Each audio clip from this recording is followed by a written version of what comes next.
So now I will do my reading practice from the Can't Hurt Me by David Goggins.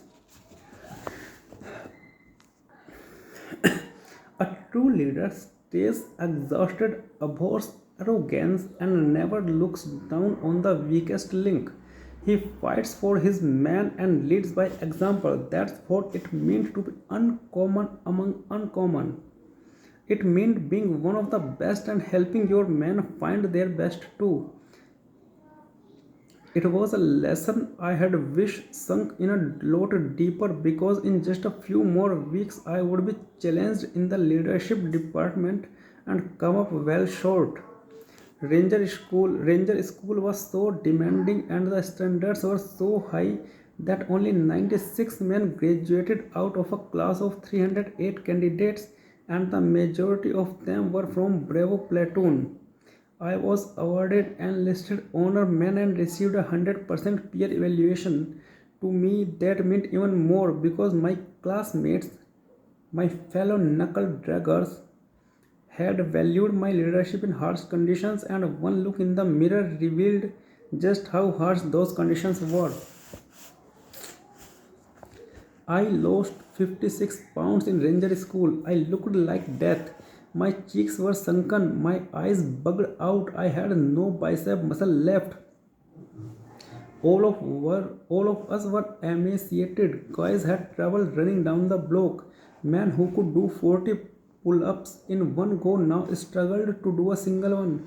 The army expected that and scheduled 3 days between the end of Florida phase and graduation to fatten us up before our families flew in to celebrate. As soon as the final FTX was called, we hustled straight to Chow Hall. I piled my tray with donuts, fries, and cheeseburgers and went looking for the milk machine. After drinking all those diamond chocolate shakes when I was down and out, my body had become lactose intolerant and I had not touched dairy in years. But that day I was like a little child unable to stifle a primordial yearning for a glass of milk. I found the milk machine, pulled the lever down, and watched, confused as it funneled out chunky as cottage cheese. I shrugged and sniffed. It smelled all kinds of wrong, but I remember downing that spoiled milk like it was a fresh glass of sweet tea, courtesy of another hellacious special forces school that put us through so much by the end. Anybody who survived was grateful for their cold glass of spoiled milk. Most people take a couple weeks off to recover from ranger school and put some weight back on. Most people do that. The day of graduation on Valentine's Day, I flew into Coronado to meet up with my second platoon. Once again, I looked at that lack of lag time as an opportunity to be uncommon. Not that anybody else was watching, but when it comes to mindset, it doesn't matter where other people's attention lies. I had my own uncommon standards to live up to. At every stop I had made in the seals from birds, so to that first platoon to ranger school, I was known as a hard motherfucker. And when the OIC in my second platoon put me in charge of PT, I was encouraged because it told me that once again I had landed with a group of men who were driven to put out and get better. Inspired, I bent my brain to think of evil shit we could do to get us battle ready. This time we all knew we had deployed to Iraq, and I made it my mission to help us become the hardest SEAL platoon in the fight. That was a high bar set by the original Navy SEAL legend, still lodged like an anchor deep in my brain. Our legend suggested we were the type of men to swim 5 miles on Monday, run 20 miles on Tuesday, and climb a 14,000-foot peak on Wednesday, and my experience expectations were sky fucking high. For the first week, guys rallied at 5 a.m. for a run, swim, run, or a 12-mile truck, followed by a lap through the oak course. We carried logs over the berm and hammered hundreds of push ups. I had us doing the hard shit, the real shit, the workouts that made us seals. Each day the workouts were harder than the last, and over the course of a week or two, that wore people down. Even alpha male in special ops wants to be the best at everything they do.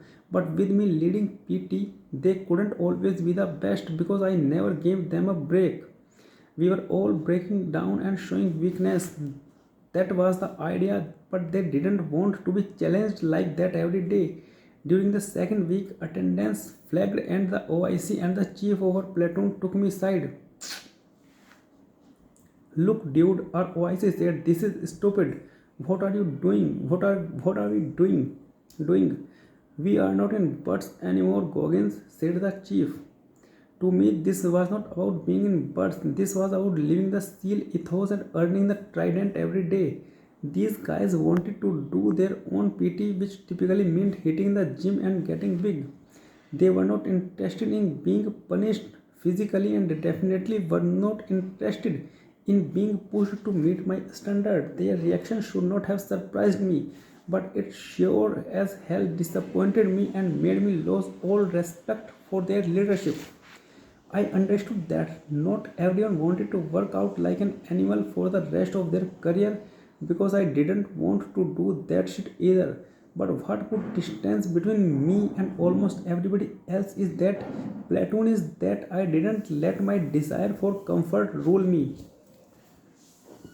I was determined to go to war with myself to find more because I believed it was our duty to maintain a bird's mentality and prove ourselves every day.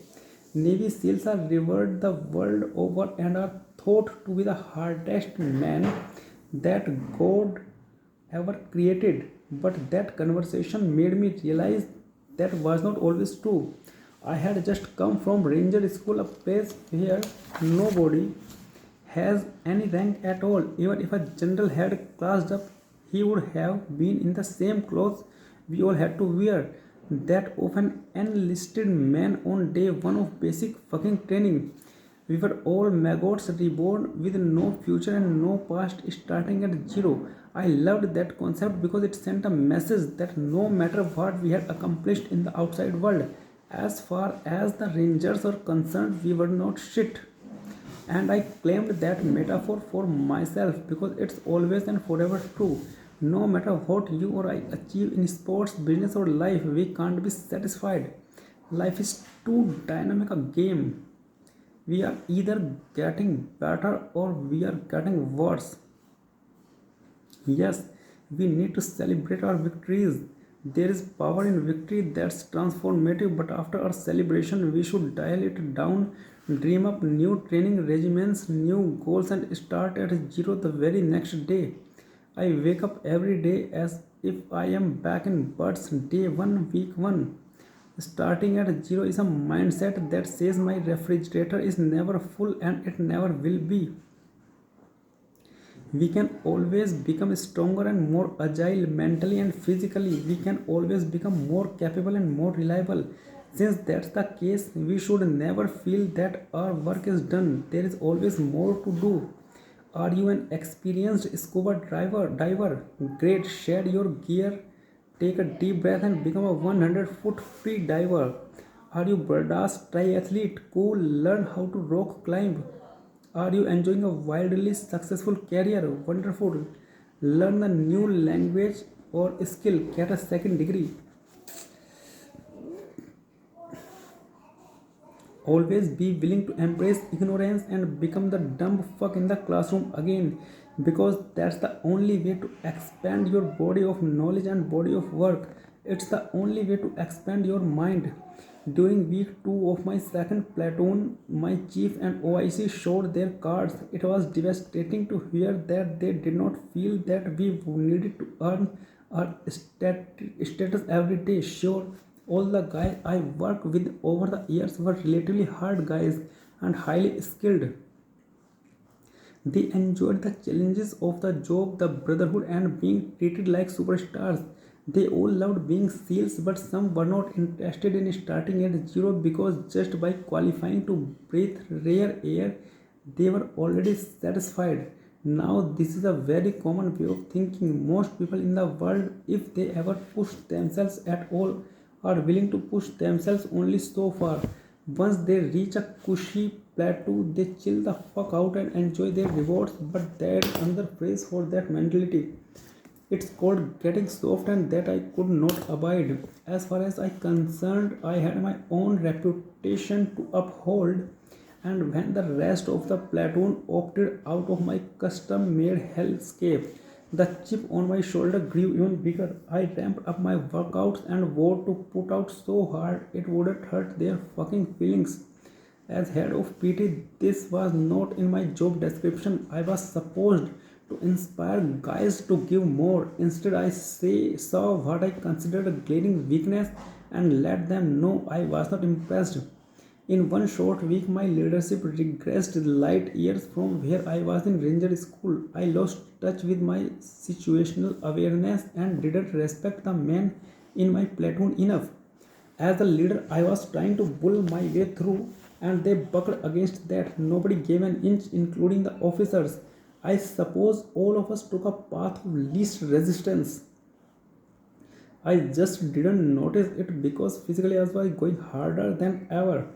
And I had one guy with me. Sledge was a hard motherfucker who grew up in San Bernardino, the son of a firefighter and a secretary. And like me, he taught himself to swim in order to pass the swim test and qualify for birds.